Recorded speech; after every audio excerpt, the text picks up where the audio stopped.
House of Oran's pinkest son asks himself, why hasn't he metamorphosized? Hello! This video acts as a guide to one of the most notable beginner-friendly characters in Morimens, Caecus. The pink one. He's right there. I'll be covering who he is, how to get him, and what he does.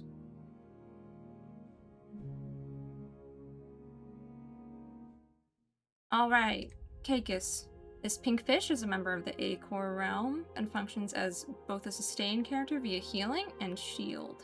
He's also a main counter builder. You can find him in the standard pool. Where's my Caecus? Where's my Caecus? Here he is. あれが本来の姿なのか。でも、想像と少し違うな。Alright. He's a human-fish hybrid with serious self-image issues. And a soft spot for his mommy. Okay, but what we have to talk about are his skills.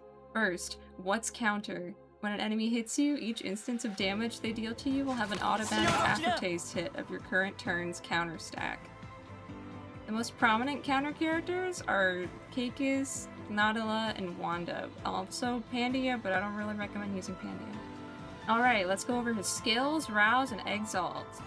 His first skill, Protective Scales, gives you a good amount of shield. His second skill, Shattered Halberd, deals one hit with bonus damage based on your current counter stack. And Caecus' Rouse, Metamorphosis, adds a bit of counter and passive healing, along with the Tentacle.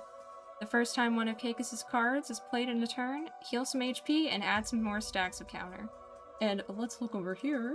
His Exalt, Bloodline of Heresy, heals HP, dispels weakness, adds tentacle damage and counter, and applies 1 turn's worth of vulnerable to all enemies.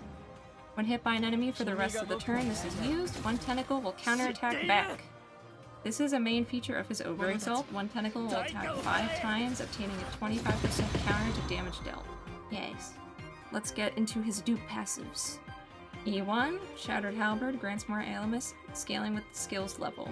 E2, Protective Scales is now retained between turns and generates 20% more shield. E3, heal HP at the end of your turn. Caecus is often recommended to be at E3 at least, mainly for his per turn passive healing capabilities. Alright, so how does he fare? I used him through most of Arc 1's story and Arc 2.